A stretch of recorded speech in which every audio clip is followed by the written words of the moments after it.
乡亲啊，继续来看，这间是高雄802国军总病院挂伫壁顶的电子时钟，在报时间的音乐，讲是中国共产党的歌《东方红》。讲这条歌有一段时间等于是中国的国歌，这个歌词来唱讲中国出一个毛泽东，讲伊是人民的大救星，倒位有这个共产党，迄个位的人民就得到解放。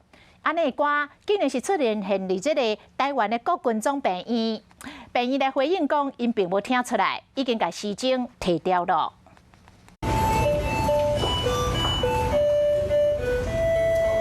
电子钟挂伫咧高雄国军总病院的壁道，所传出一条音乐，时间是伫咧5月7日中昼12点。不过民众听出来，这音乐是中国共产党的歌曲《东方红》。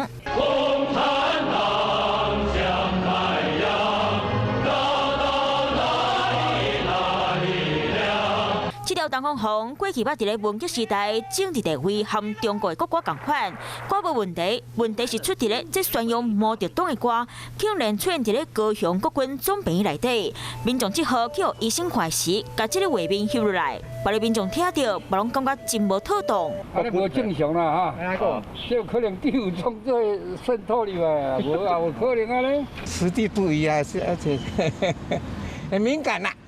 还在打仗哎！但来到病院，医方已经赶紧把时钟摕掉。政治主任摕这台电子钟，讲这是台湾制作，嘛听不出是中国的歌，所以工作人员才把时钟挂起来。它的是旋律，而不是歌词，所以说在旋律辨识上是有它的难度。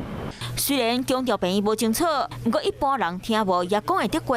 国军病院煞唔知影这是中国歌《东方红》，互人看真海头。加上即马两岸关系真紧张，国军人员恐惊对这敏感度爱搁较加油咧。想要获取更多新闻资讯，想要看到主播最新的动态，赶快订阅华视 YouTube 频道。